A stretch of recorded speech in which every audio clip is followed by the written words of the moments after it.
What's happening here, Linda? Well, I've just made the box and put the cartridge in. Okay. Next goes in the latex glove. Yeah. This is the filter cartridge in the box, which is obviously flat packed, so you put the box together first. Yeah. Then the cartridge.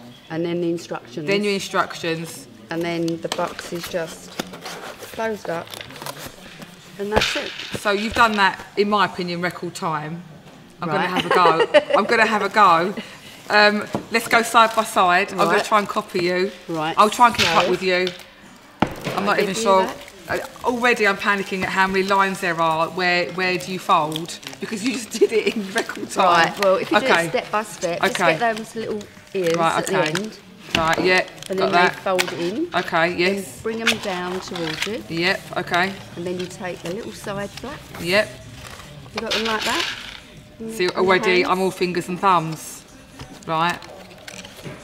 I'll tell you what, I'm gonna try and wing it. Now you carry on as you would, and I'm gonna try and wing it. So that bit goes in. No, see already. These side bits go in. You're fine, but they push them up with your hands. Am I getting a special bit of help now? Right. Then the side bits go in. See, look, you just carry on. And then I think your job is safe here, Linda. Your job is definitely safe. And that's it. That's your box. That's it. That's it. That's as easy as it is. It's just like that, like that.